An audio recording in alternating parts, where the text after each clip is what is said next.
We're going to have some fun. Eustace, thank you so much. I got to tell you, I'm blown away. This is awesome. Man up, maybe. I like it. When you think about football, that's the first thing you hear. They got to man up this week. Got to man up this week. Get your man. Get your guy. This is awesome. Man up. And Eustace, thank you for mentioning Jim Murray. I can't say enough about Jim. I really can't. He is basically between Jim Murray and Dick Vermeil. They brought me from Los Angeles to Philadelphia. But Jim didn't teach me football. Dick Vermeil taught me football. But Jim taught me about things that are probably much more important than football, and how to live my life, how to welcome Christ into our life. First thing he saw me here, he's giving me some of his rosary beads. That's Jim. He's always caring, and that's the kind of guy he is. And he's such an iconic figure in this town, not because he was the general manager of the Philadelphia Eagles when we went to Super Bowl for the first time, but I can go around this country now and meet some of my teammates after not seeing them for maybe 20, even 30 years, and they ask about Jim Murray. And that's the kind of impact that Jim had on our football team, not as football players, but as decent human beings. Now, my only complaint about Jim Murray was, and I told him that about 10 minutes ago right there, you didn't pay me enough, Jim. You didn't pay me enough. I always got to get a shot at him. But this is really special for me to be here this afternoon and say a few words. And I kind of get inspired when I'm around people of their faith. And I sometimes am a little bit uncomfortable. Because I think as a football player for 17 years in the NFL, 4 years at Youngstown State and 4 years at Lackawanna High School outside of Buffalo, New York, 25 years of my life was football. When I retired in 1990, I was hired by ESPN and have spent the last 28 years being an analyst for ESPN in the National Football League. So you can tell that's my football framework. And sometimes I feel, and I probably shouldn't, but I don't wear my faith and my Catholic faith on my sleeve. I probably should do more of it, but I feel uncomfortable when I have to talk about it openly like that. Some people, I know this group is, this is my group. You want to hear it. But there are other people, we don't want to hear that. So let's talk about football, Charles. I always switch back to that. But so I'm deeply honored that Eustace has given me the opportunity to talk about really my faith and how much my faith and being my upbringing as a Catholic has meant to my success. Because you need to be well-rounded in every specific area of your life. And the faith is a major part of that. And I always think back of my childhood growing up and where my impact came. It came from my mom and my dad. It was plain and simple. I can talk, and I will talk about some coaches, but my mom and dad taught me the basics of life. And as a kid growing up in Lackawanna, New York, where there were 21,000 people in the city and 20,000 worked at Bethlehem Steel, it was a lunch bucket mentality, hardworking, blue-collar community. And every Sunday the family would go to church. We had that strict upbringing of how we were going to live our lives. And after my mom and dad, they taught me that. So that was my foundation. My mom and dad taught me what was important in life at a very young age. And it's still part of who I am and what I will always be and what I teach now. My 3 kids, and by the way, now my 5 grandsons. So as life expands. But those lessons I learned from mom and dad and growing up and believing in the Catholic faith were so, so important to me. That formed my foundation. And whenever I think of that upbringing, there's always people that have an impact on you. I had an opportunity to play for the Miami Dolphins for 2 years, in 1987 and 1988. And the head coach of the Miami Dolphins was a man named Don Shula. Don Shula is the winningest coach in the history of the National Football League. Winningest coach in the fiercely competitive National Football League. And so I wanted to go there. I want to find out why this guy was so good. Why did he win all these games? Yeah, he was a really good coach, a fantastic motivator, a disciplinarian, an organizer, but he was an incredible man of faith. And we never pray for victory. You know, we pray for making the right decisions and asking Jesus Christ to help us make the right decisions. But Don Shula was an incredible man of faith. Every morning, he would go to church. Every morning, he would come into the meeting. Now, sometimes when he addressed the team, you weren't quite sure he came from church. He got his point across. But my point is, when you surround yourself with people like that, you give yourself a much better chance to be successful. Surround yourself with men that believe in what life is about. Man up, man up. And I've been around coaches that taught me that. And I think of, as Eustace said a moment ago, success I've had as a businessman as well. But first and foremost, I couldn't be more thrilled about my relationship with my family. My wife and I have been married 44 years, long time.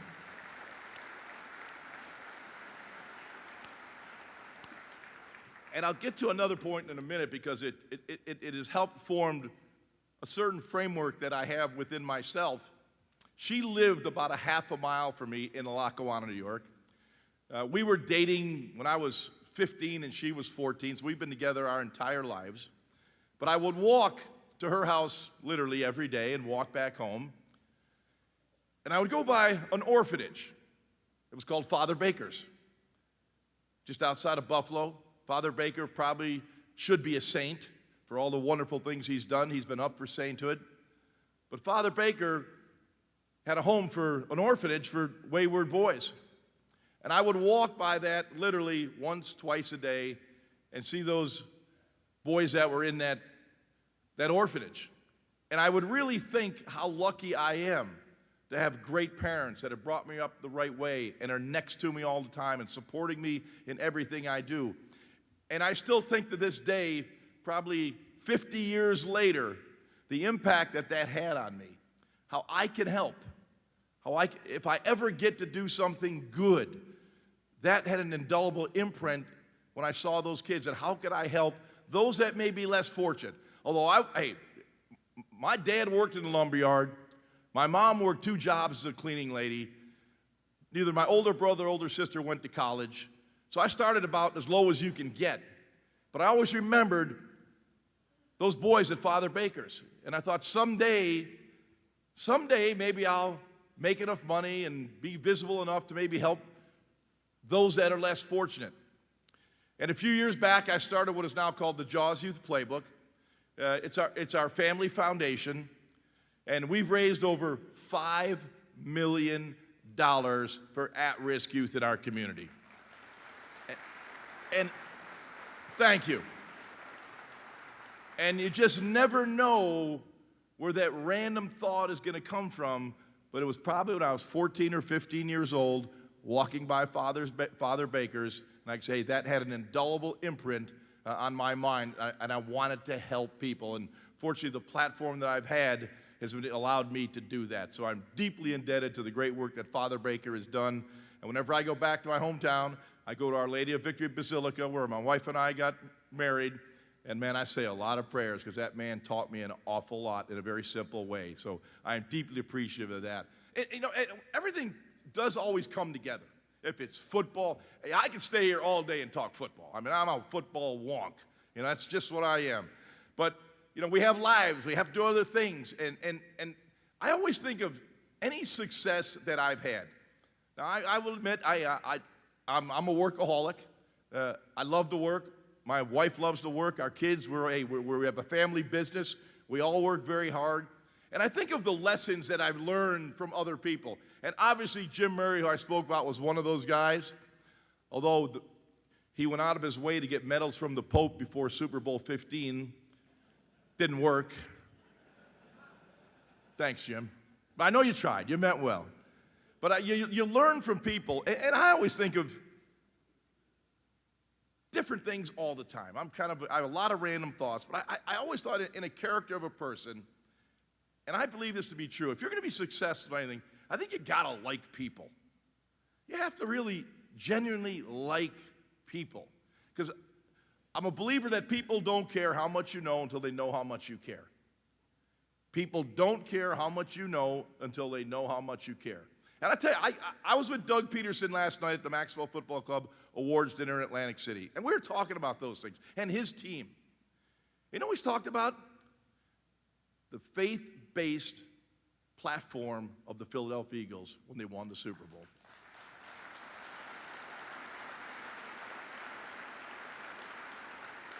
Coach wasn't talking about the X's and O's and design and Nicky's. He goes, this team was an amazing team because they played for each other. They manned up. They helped each other all the time. They were very faith-based. They had their normal meetings. They had their prayer meetings. They were always together and believing in each other. That's what it takes, that faith that they had in each other. It wasn't about X's and O's, praying to win, and coach said, hey, we just had a great bunch of guys, and that was the foundation of our program. And that's why you win. That's how you win Super Bowls. That faith, that belief in each other when they knew how much Doug cared for them. And he wanted to teach them that. He wasn't going to be a hollerer and a screamer. He wanted to let that team know, I got your back. I got your back. People don't care how much you know until they know how much you care. Then you got them. I've always felt in sports and in business, and we always hear the term leadership, and it's important. We have 1,300 leaders here in this auditorium at Newman University. You know, when you leave here, your leadership is going to be very, very important. That you leave here with the right frame of mind, the positive frame of mind, and you become a better leader than you even are right now. Leadership is absolutely critical. And Albert Einstein said there's only one way to lead, by example. So you are the example. Lead by example. And so whenever I think of people I've been around, and I know Jim may remember this guy very well. His name is Herman Edwards, now the head coach at Arizona State University. Infamous Miracle of the Meadowlands fumble. We like miracles. Herm and I were teammates for 9 years. 9 years. Every day we competed. And so Herm comes to ESPN, works with ESPN for like 6 years. And man, I hear that squiggly little voice, Ronnie G, here's what we're going to do this week, Ronnie G. That's Herm Edwards' voice, you know. So Herm is now the head coach at the time. I'm doing Monday Night Football. I got a New York Jets game. He's coaching, the head coach of the Jets. I'm in his office. I'm sitting at his desk. And I look up and I'm watching. Looking around the room, we're talking. There's a broom on the wall. There's a broom. And finally, after about 20 minutes, I said, hey, Herm, what is that broom on the wall? Ronnie J, I got to tell you about the broom. The broom was really meaningful to me. You know, so Herm was from a military family. And out in Fort Ord is where he lived the majority of his life. They lived in a small condominium, and they had a backyard that was a 10-foot by 10-foot slab of concrete with a little stockade fence around it. So Herm says one day, he's out in the front yard, and his dad says, yo, Herm, get in here. Get in the backyard and sweep the patio.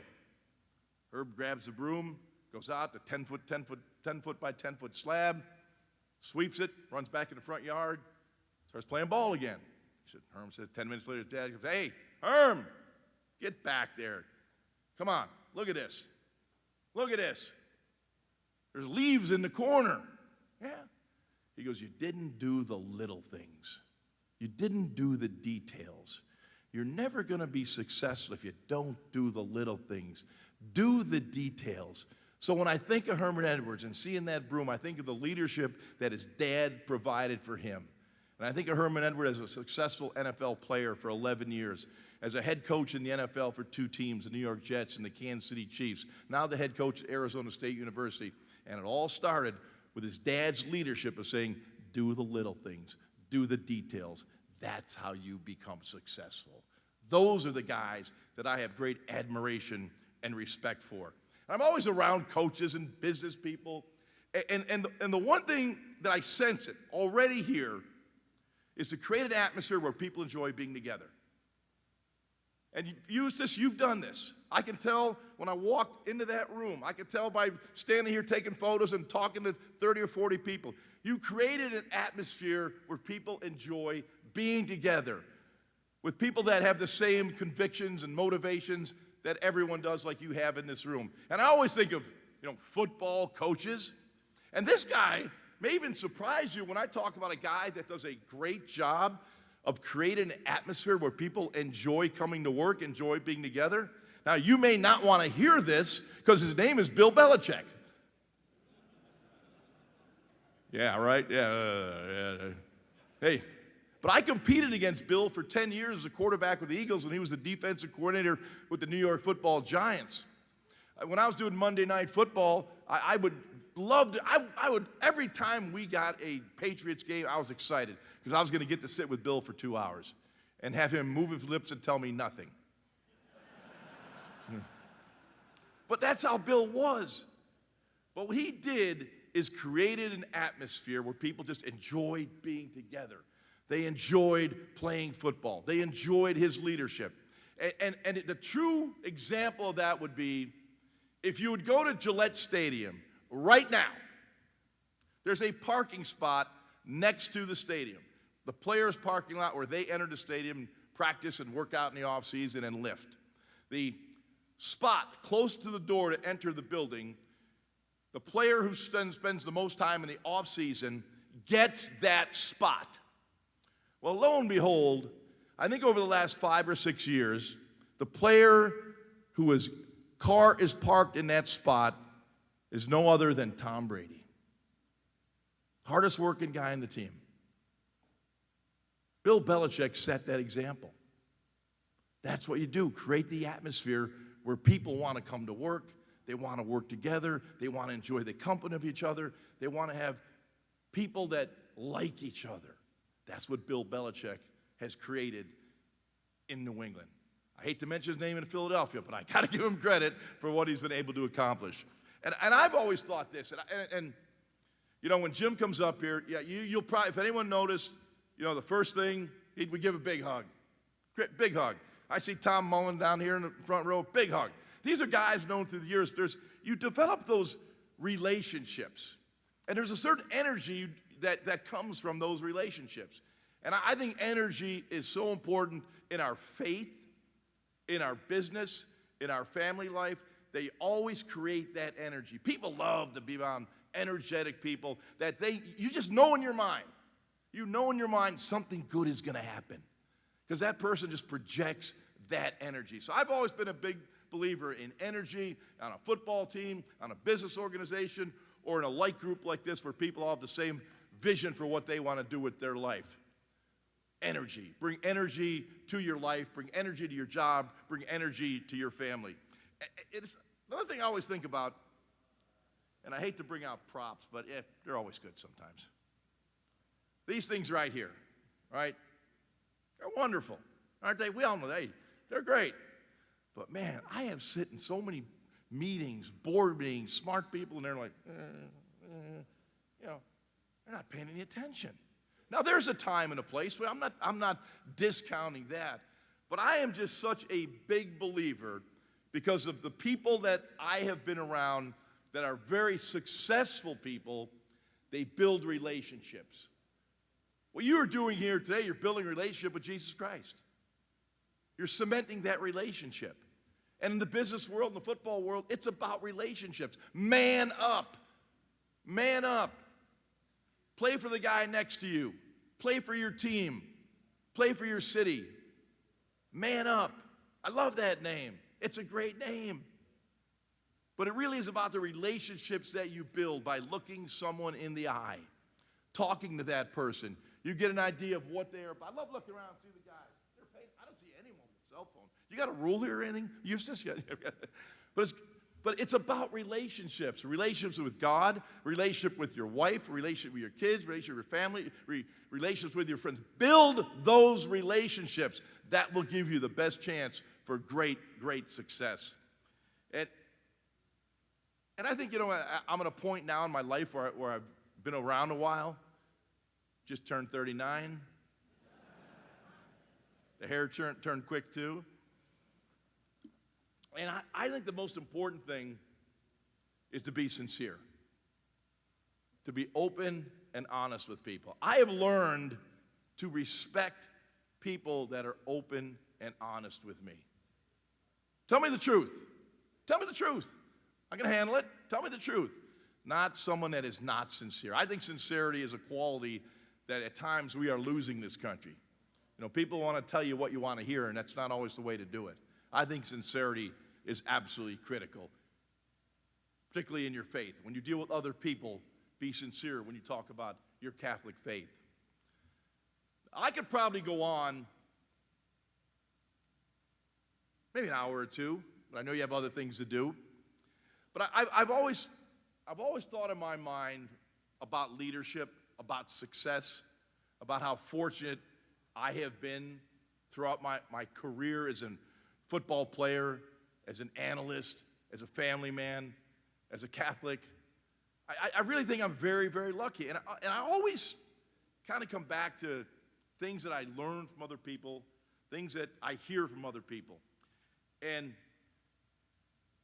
but I saw Jim Murray here, and I saw another gentleman a moment ago. And this is a story about Dick Vermeil.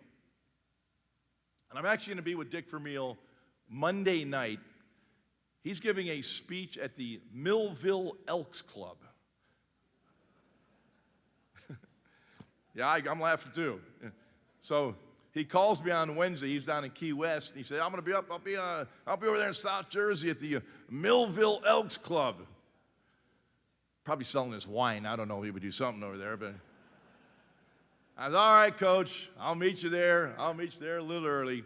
But when you think of people that have impacted your life and mentored you, which, you know, when I said, you guys, when you leave here, man, leave with that great passion, be sincere about what you're doing. Dick Vermeil was the most sincere guy I've ever met. Now, I can tell you, there were many, many times I was really ticked at that guy. I mean, I was really ticked. I mean, he would chew my butt out like you wouldn't believe. But I knew there was a reason for it. I knew when he would call me at 11 o'clock at night before we're playing one of our opponents, probably the Dallas Cowboys, because we always worked extra hours when the Cowboys were on the schedule. And he'd call me 11 o'clock at night, and I'd be about ready to go to bed. "Ron, put this reel on. We're going to talk about the red zone offense right now." I'm going, oh, you're killing me, Coach. Can I get some sleep? Because I knew, and Jim would know, he was in his office at Veterans Stadium at the time. But Dick taught me so many life lessons. And there's one that really stood out to me. And it wasn't when I was playing for him. It was when he was the coach of the St. Louis Rams. And I'm working with ESPN. And I get assigned to be with the Rams in training camp. And I go out to training camp. I see Kurt Warner. We come in the lunchroom. And Sir Kurt says, "Hey, come on, Josh, sit with us. We'll talk some ball, man. Talk about the coach, love the coach." "Yeah, Kurt, got it." First thing he does, I got to do props again. Let me get my wallet out here. He pulls out his wallet. We're sitting at the lunch table. Kurt Warner, myself, a bunch of the players. He pulls out his wallet. He puts it down. We're small talking. I said, "How was training camp? Everything all right? Everything going good?" This is the first day. He goes, Jaws, man. Coach was awesome last night." I said, "Hey, Kurt, man, I played for the guy 9 years. I know he's great. I know he's motivating. I know he probably spent 6 months rehearsing that day one speech at training camp." And he goes, "No, Jaws, this was different." So, yeah, how can it be different? So that's when he pulled out his wallet, and he pulled out a picture. That's my Wawa card. He pulled out a picture of the Vince Lombardi trophy. I said, "Yeah, Vince Lombardi trophy." He goes, "No, he comes in the meeting. He gave every single person in that meeting a picture of the Vince Lombardi trophy." And then Kurt says, "Not just the players, not just the coaches. He had the secretaries, he had the equipment managers, he had the office personnel, he had the ticket salespeople, he had the janitor in that meeting. Every single person that was aligned with the St. Louis Rams was in that meeting. And what the coach did, and man, Kurt got it quicker than I did. He defined the goal. World champions. He didn't come in there and go, hey, let's shoot for mediocrity. You know, if we have a good year, guys, we can be 8-8. That wasn't Coach Vermeil. That picture that he gave every person in the Rams organization defined the goal. World champion. World champion. Every single person in that organization knew what it was about. That was the goal. So he defined the goal. And of course, in a big organization, you have to delegate responsibility and make people accountable. And then you know what he did? And I think it's what every single person in this room has to do every single day, as do I. Lead.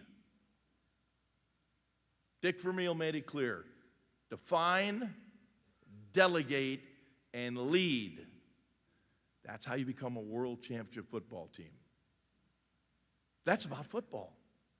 But it's about why we are here today. The goal is defined. Spread our faith. Spread our beliefs. That goal is defined. Everyone in this room, 1,300 strong, has been delegated to that responsibility. Now you know what it is? Your responsibility is to go out and lead. And I know you will. Thank you so much for allowing me to be part of your group here this afternoon. Thank you, Eustace.